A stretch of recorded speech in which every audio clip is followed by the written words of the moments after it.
కరవాణి గడులల్లో కలిగిపోయిన న్యాయమా, ఆంధ్ర వలస తోటాలకు ఆరిపోయిన దీపమా.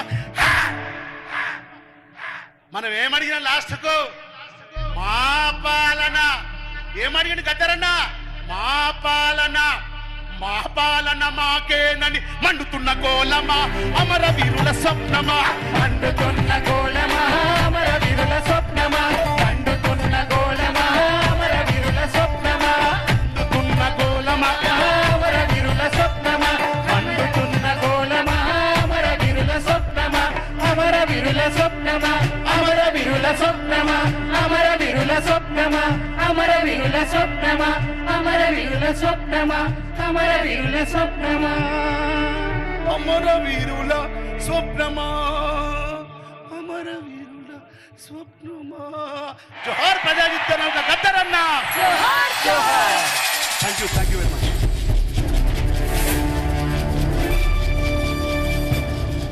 తెలంగాణ సాంస్కృతిక సారథి కళాకారులకి ఒకసారి అందరం చప్పట్లతోటి అభినందనలు తెలియజేద్దాం. మరి ఈనాటి తెలంగాణ ఫార్మేషన్ డే సెలబ్రేషన్స్ లో భాగంగా గౌరవనీయులు మన ముఖ్యమంత్రి వర్యులు ఈ ప్రాంగణంలోకి విచ్చేశారు.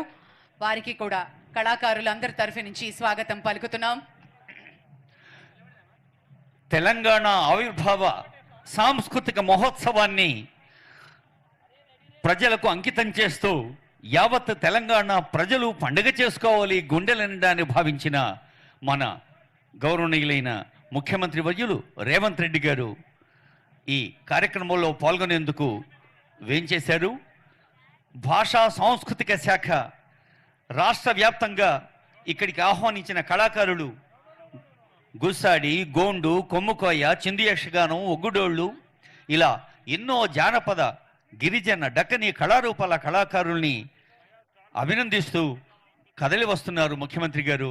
మనం ఆ రంగుల హరివిలు లాంటి దృశ్యాన్ని తెరల మీద చూడవచ్చు.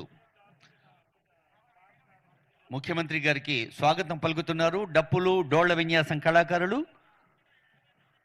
కొద్దిసేపట్లోనే వేదికపైకి వేయించేస్తారు ముఖ్యమంత్రి గారు. ఇంకా ఇప్పటికే ఉప ముఖ్యమంత్రి వర్యులు, ఇతర మంత్రివర్యులు, పెద్దలు ఎందరో వేయించేసి ఉన్నారు. వారందరికీ కూడా మరోమారు శుభాకాంక్షపూర్వక స్వాగతం పలుకుతుంది వేదిక. ఉదయాన్నే తమ సందేశంలో చెప్పారు, మన ప్రపంచానికే దిక్సూచి కావాలి తెలంగాణ, ప్రపంచానికి మన సత్తా చాటే శక్తిగా ఎదగాలి. ఇతర రాష్ట్రాలతో అన్యపర్తి కమాండెంట్గా ఉన్న సాంబయ్య గారి నేతృత్వంలో పోలీస్ బ్యాండ్ ముందుంది, ఆ వెనక కూడా పోలీస్ బ్యాండ్ ఉంది, మధ్యన అన్ని జానపద, గిరిజన, దక్కని కళారూపాలు కదిలి వస్తున్నాయి ఈ కార్నివాల్లో కనుల పండుగగా.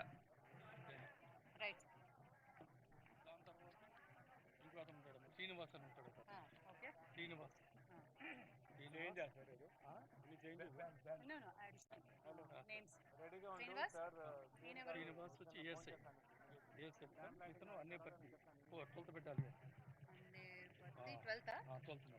వీళ్ళు వచ్చి ఇండిపెండెన్స్ డే తర్వాత అదర్ ఆర్గనైజేషన్స్ ఏవైతే ఉన్నాయో అన్ని, అలాగే పోలీస్ అకాడమీ కూడా అంటారు మేడం. ఇది చెప్పండి, ఇది ఇక్కడ మాకు ఇక్కడ రాయండి. ఈయన వచ్చి చాలా చేస్తారా ఈవెంట్లో ఉన్నారు. రామారెడ్డి